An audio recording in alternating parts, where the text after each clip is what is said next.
조자룡의 첫 번째 주군은 누구였나? 1. 장판파의 영웅 조자룡.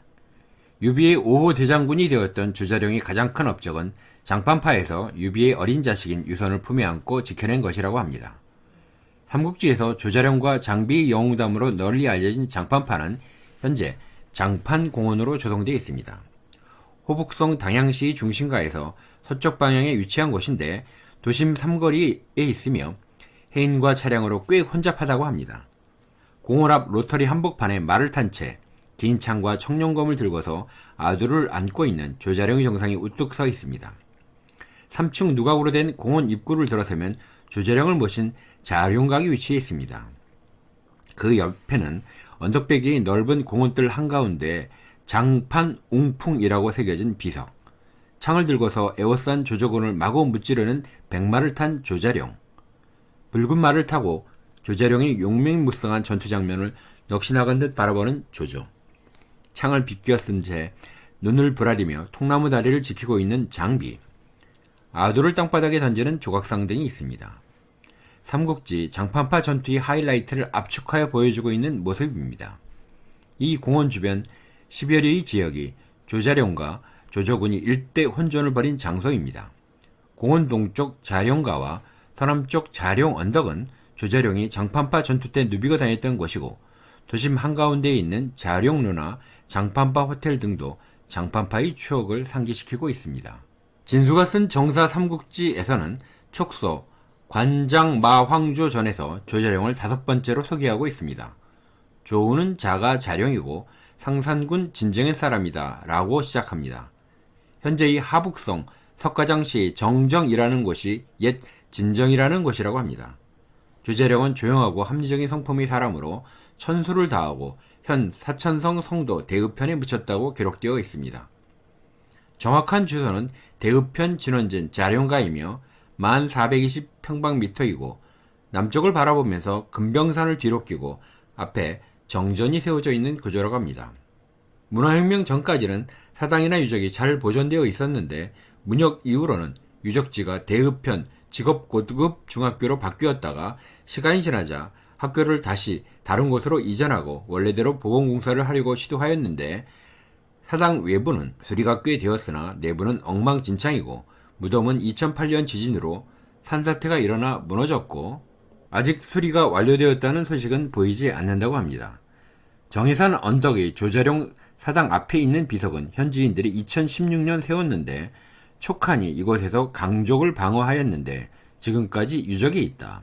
영웅이 공손찬에게 사용되지 않고 대담함으로 선주를 따른다. 산 위의 바람구름은 마치 군대가 있는 것 같고 사천 통지에 기재된 바 정해산은 일명 동산이라고 하는데 대읍편성 북쪽 1리에 있다. 산 위에 토성과 평운정이 있는데 촉한 조은이 축조한 것으로 강족을 이곳에서 방어하였다. 많은 사람들이 존경을 받았다. 이를 기념하여 세운다로 기록되어 있습니다. 조자룡은 5호 상장이 5순위로 혹자들은 실제로 조자룡이 대단한 장수인가를 의심하기도 하는데 조우는 다른 4명의 장수와 유비가 죽은 후까지 살아남은 장군으로 평소 전장에서 부상을 입은 적이 한 번도 없었다고 합니다. 전투 시에 남의 피만 흘리게 했지 자신의 피를 흘린 적이 없었던 대단한 싸움꾼 장수였다고 합니다. 또한 조자룡은 평소 검소하여 재물을 남기지 않았다고 전해지며 그런 연유 때문인지 조자룡의 묘는 한 번도 도굴된 적이 없었다고 합니다. 역사서에도 묘의 위치가 구체적으로 나와 있지 않으며 대략 대읍의 은병산 동쪽 기슭이라고만 서술되어 있어서 정확히 구체적인 위치는 아직 발견되지 않았다고 합니다. 현재 남아있는 봉부는 하나의 표식의 의미로만 이해되고 있습니다. 2. 정사에서의 조자룡. 조자룡은 건한 13년 조조군에 맞서 아두를 구하는 공을 세웠고 승진하여 아문 장군이 되었습니다. 아문은 군 통수권자의 장막 앞에 세우는 아기를 책임지는 관직으로 사령관의 직할부대를 지휘하는 역할입니다. 장군 중에서는 가장 낮은 직급이지만 최측근이었음을 알 수 있습니다. 유비가 유장을 공격할 때 제갈량은 조자룡과 장비를 거느리고 장강을 거슬러 올라가며 익주의 군현을 평정했다고 합니다. 촉을 정복한 후에 익군 장군이 되었습니다. 후주 유선이 즉위하는 건흥 원년 영창 정우에 봉해졌고 승진하여 진동장군이 되었습니다. 위나라에서 조비가 죽고 조회가 명제로 즉위하자 제갈량은 북벌을 시작하였는데 제갈량이 조운과 등지를 시켜 조진이 대군에 맞서게 하였는데 적군이 강성함으로 패하였지만 굳게 지켜 대패하지는 않았다고 합니다. 하지만 패전의 책임으로 진군 장군으로 강등되었습니다. 건흥 7년 조자룡이 죽자 시호를 순평으로 추존하였다고 합니다. 아들 조통이 대를 이었고 차남인 조광은 강유를 따라 답중으로 출전하였다가 전사했다고 기록되었습니다. 청나라 지리진 강릉 현지에 나오는 전설에는 조자룡의 딸이 관평의 아내라고 합니다. 조운의 딸과 관평의 아들 관월은 형주가 여몽에 의하여 함락되자 익주로 피신하지 못하고 관시성을 문씨로 바꾸고 공안에서 평민처럼 살아갔다고 합니다. 여몽이 배려해준 덕분에 몰래 숨어 살 수 있었는데 서진의 사마염이 오를 멸하고 삼국 통일을 이루자 다시 관시로 복권하여 오늘날까지 이어져 왔다고 합니다. 이 주장에 따르면 관평의 아들 관월은 조자룡의 외손자가 되는데 확증은 어렵다고 합니다. 진수는 황충과 조운을 평하기를 초안 전쟁 시기에 관현과 하우영의 무리와 같다고 하였습니다. 진수의 조자룡에 대한 기록은 황충종과 함께 허전할 정도이지만 배송지의 주석에서는 조운 별전을 인용하여 풍부해졌다고 합니다. 조자룡을 비유한 하우영은 한나라의 개국공신인데 본래 관아의 마부였던 시절 종종 마차를 세워놓고 유방과 이야기를 나누며 가까워졌다고 합니다. 평소 신분과 나이를 초월한 친밀한 관계였는데 유방이 평성대전에서 항우와 싸우다 위기에 처하자 급히 도주하였는데 마차를 몰던 하우영이 훗날 한고조에 이어 해제가 되는 유영과 장녀인 노원공주를 발견하고 마차에 태웠다고 합니다. 유방이 아이들을 버리라고 화를 내도 끝까지 끌어안고 수레를 몰아 위기를 모면한 것이 조자룡이 아도를 살린 것과 유사합니다. 초나라 기병들이 추격하는 상황에서 마차를 몰고 유방과 싸우면서도 무사히 빠져나온 것은 하우영이 마차 조종 실력이 탁월하였음을 의미한다고 합니다. 이는 평소 말 관리를 잘하였고 마차 관리도 잘하였으며 평소 지역의 모든 길에 대하여 알고 있었어야 한다는 것을 뜻하며 마차 조종 능력에 있어서 여러 필의 말을 같은 속도와 방향으로 달리도록 조절하는 능력에 있어서 탁월하였음을 의미한다고 합니다. 성씨에서 보여주듯 하우영의 후손이 삼국지 조조와 하우돈, 하우연이라고 합니다. 유방이 세운 한나라를 하우영의 후손이 갈아엎었다는 말이 있는데 하우란과 하우패는 제3의 한나라인 촉한을 위하여 싸웠다는 주장도 있습니다. 하우란은 조자룡과 동향인데 방망파 전투에서 하우돈 밑에 있으면서 참전하였다가 조자룡에게 포로가 되었다고 합니다. 조자룡이 같은 고향 출신이라 서로 잘 아는 사이여서 유비에게 군정을 맡길 것을 청하여 유비 밑에서 군정을 담당했다고 합니다. 하지만 투항 이후의 기록은 미상이라고 합니다. 하우패는 하우연이 차남인데 하우연이 황충에게 죽자 촉에 원한을 품었으나 사마이가 정권을 잡자 촉에 투항한 인물입니다. 유비에게 조자룡은 유방에게 하우연과 같은 존재였다고 합니다. 삼국지 초반에 유비가 황건적인 난에 참여한 공로로 안희현의 책임자가 되었다가 도구를 채찍질한 죄로 도망쳤고 다음에는 대장군 하진이 모병에 참여하여 전공을 세워 현승이 되었다가 때려치우고 고당현이 현령이 되었습니다. 고당현의 현령직도 도적들의 특격을 받고 그만둔 후 과거 노숙 밑에서 함께 공부했던 공손찬을 찾아 자신의 무리들과 함께 몸을 의탁하였습니다. 조자룡은 기주의 한복 밑에 있다가 원소와 공손찬이 기주 쟁탈전을 벌이자 원소가 아닌 상상군의 일부 사람들과 함께 공손찬의 휘하에 들어갔다고 합니다. 공손찬은 기주 사람들이 원소를 선호한다고 생각하고 있던 중이라서 조자룡에게 물었다고 합니다. 기주 백성들은 대부분 원소에게 의지하기로 했다고 들었는데 유독 그대는 어떻게 나에게 의탁하게 되었는가? 조운이 대답하기를 천하가 크게 어지러워 백성들이 두려워하고 있습니다. 제 고향 사람들이 상의하여 인정을 베푸는 곳으로 가기를 결정하였기에 공에게로 온 것입니다. 라고 대답했다고 합니다. 공손찬은 조자룡을 거두어 수하 장소로 삼아 전투 때마다 데리고 다녔습니다. 이때 유비는 조자룡을 만나 서로 친하게 지내면서 정신적 지주 역할을 하였습니다. 조자룡은 유비를 자신을 알아주는 친구이자 선배로 여기며 의기투합했습니다. 조자룡은 공손찬을 수년간 따라다녔으나 자신이 의지할 만한 인물이 아니라고 판단하게 되었습니다. 공손찬이 전해를 청주자사로 임명하여 제나라 땅에 가서 원소를 견제하게 하면서 유비를 전호에게 배속시켰습니다. 전해는 유비의 부하들을 주된 전력으로 삼았습니다. 유비는 공손찬에게 자신이 병력 이외에 유주의 우환족과 오랑캐된 호족들로 구성된 기병대와 조자룡을 추가로 요청하였습니다. 청주가 안정되자 공손찬은 청주에 보낸 병력들과 조자룡을 복귀시켰습니다. 유비가 이별을 아쉬워하자 조자룡이 약속했습니다. 끝까지 유공호의 덕을 배반하지 않겠습니다. 조자룡은 유주로 돌아갔으나 형의 상을 당하자 이를 핑계로 공손찬에게 귀향을 요청하였습니다. 유비가 원소에게 의탁하자 조자룡은 업성에서 유비와 합류하였습니다.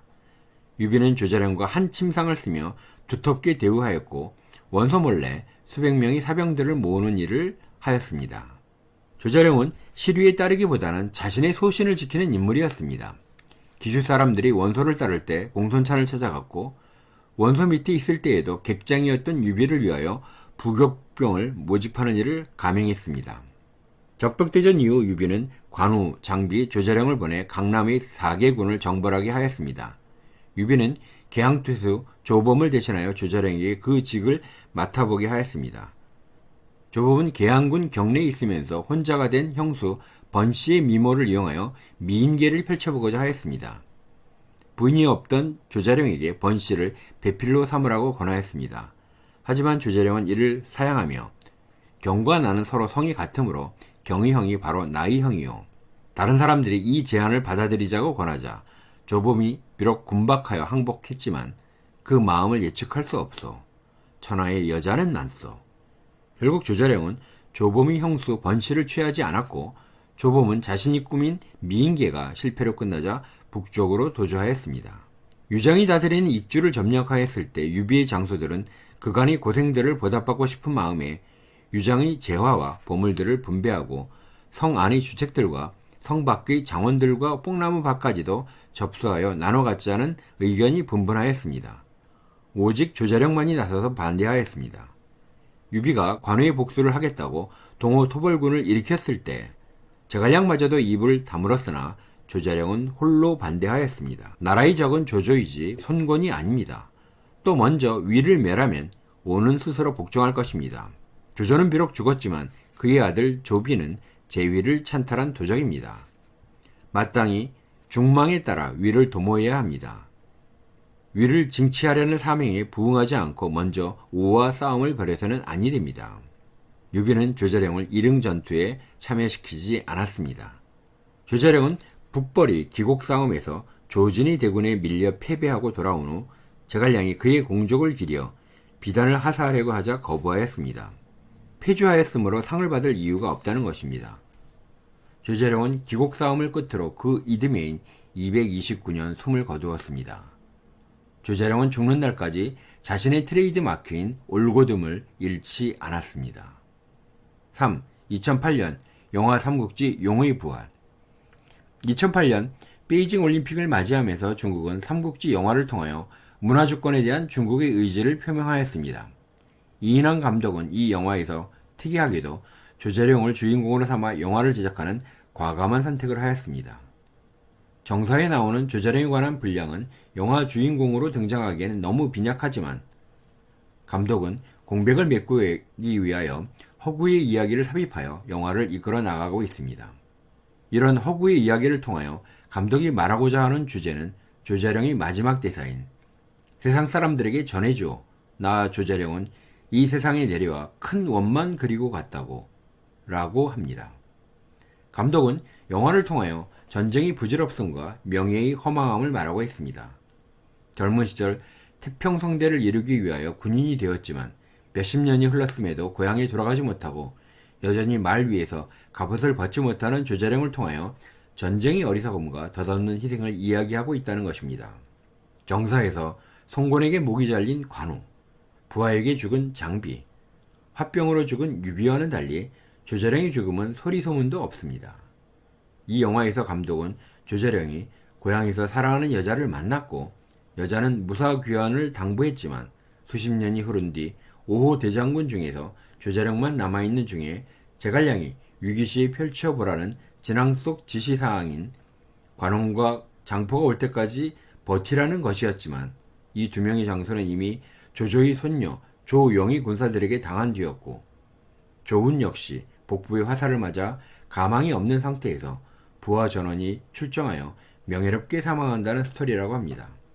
싸움이 계속되자 촉진에는 조자룡과 고향 선배 나평안만이 남았고 나평안은 조용에게 군사 기물을 알려준 사람이 자신이라고 실토합니다. 고향 후배 조자룡이 느낀 열등감 때문에 그랬다는 것입니다. 조자룡 역을 맡은 유덕화는 제게 형님은 영원한 형님이라는 말로 나평안 역을 맡은 홍금보를 위로한 후 홀로 마지막 결전을 치르러 단기 필마로 위의 대군을 향하여 돌진하면서 과거 장판파의 영광의 장면이 화면에 교차되고 세월이 흘러 삼국은 통일되었지만 위초고가 아닌 진나라였다는 홍금보의 나레이션으로 영화가 끝난다고 합니다.